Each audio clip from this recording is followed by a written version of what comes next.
Saudações pessoal, tudo bem com vocês?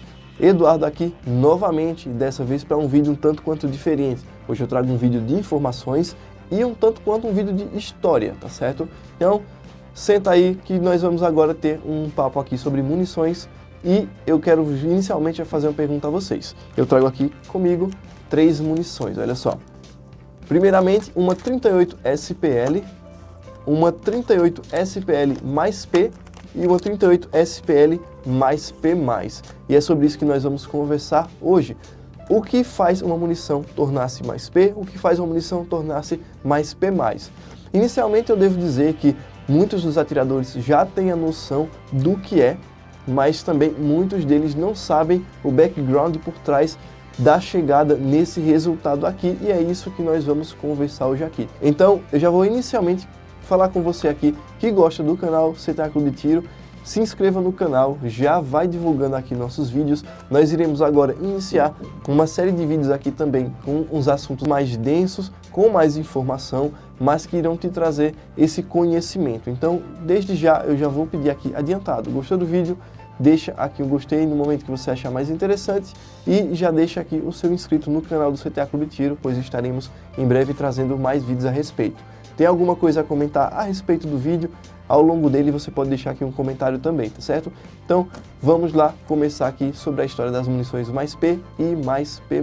Bom, as munições mais P e mais P+, elas recebem essa denominação porque são munições que acrescentam muito mais pressão à câmara da arma no momento da explosão. Ou seja, quando a munição é disparada, as munições mais P, elas acabam trazendo uma pressão muito maior na câmara, o que vai fazer com que a munição sofra um aumento muito maior no seu giro quando ela vai passar por todo o raiamento, além também de maior impacto ao acertar o alvo. As munições mais P+, elas já conseguem fazer tudo que a mais P faz, só que elas ainda são mais fortes.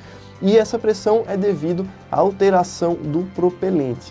Lembrando que as munições mais P e mais P+, elas não são recomendadas para todo tipo de armamento, e eu vou explicar um pouco mais aqui ao decorrer do vídeo. Inicialmente eu devo dizer que em 1886 a pólvora química substituiu a pólvora negra na fabricação de cartuchos. Para quem já conhece um pouco a respeito da história dos cartuchos, sabe que a pólvora negra foi amplamente utilizada.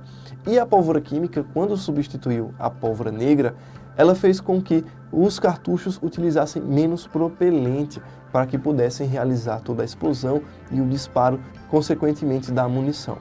Lembrando que a pólvora química, que nós chamamos de propelente, ela é amplamente utilizada na fabricação de munições, ou seja, tanto cartuchos de arma de fogo de alma lisa quanto de alma raiada utilizam o propelente atual, que nós chamamos de pólvora química. E com a redução de propelente utilizada no cartucho das munições, o que acontece? Temos um espaço aí livre que ficava simplesmente vazio na fabricação dos cartuchos, principalmente nos 32-20 e nos 44-40. Então o que acontece? Nós temos aqui um espaçamento livre e propelente sendo utilizado de uma forma mais eficiente. Então foram criadas munições que utilizavam um pouco mais de propelente, reduzindo esse espaço livre entre o projétil e a pólvora utilizada dentro do cartucho. O que acontece? Temos aí uma munição mais P. Lembrando que, na época, essas munições elas conseguiam aplicar mais pressão às armas, então não era qualquer arma que utilizava. Porém, tínhamos em específico uma arma muito interessante que utilizava o cartucho 44-40 e que é muito conhecida até hoje. Estou falando, olha só, dela, a Winchester.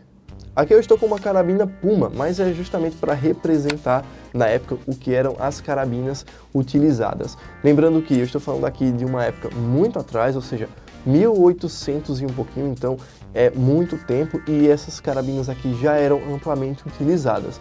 Lembrando que essas carabinas utilizam cartuchos de revólver no seu disparo, por isso mesmo já eram muito utilizadas e conseguiam aguentar a pressão das munições mais P utilizadas na época. Os revólveres da época eles não tinham a capacidade com facilidade de resistir à pressão gerada pelo cartucho com mais propelente. Então as carabinas eram amplamente utilizadas a fim de realizar a queima dessas munições.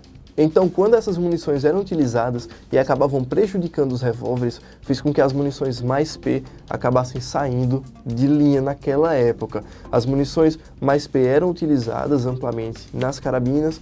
Com a destruição dos revólveres que utilizavam, não havia mais o sentido de utilizar, já que havia uma confusão aí das informações e podia acabar danificando ou simplesmente dando uma perca total num revólver que era utilizado por alguém e até machucando o seu atirador.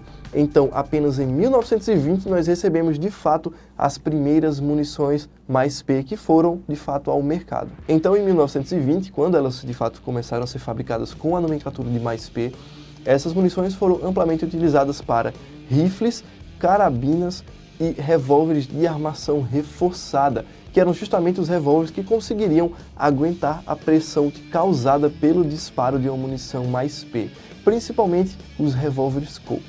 Essa munição aqui que eu trouxe para vocês, no caso a munição 38 SPL, que também é muito conhecida como 38 especial, ela foi desenvolvida em 1900, porém apenas em 1929 ela foi redesenhada para ser utilizada em pistolas. Sim, o calibre 38 pode sim ser utilizado em pistolas, mas é o 38 Super.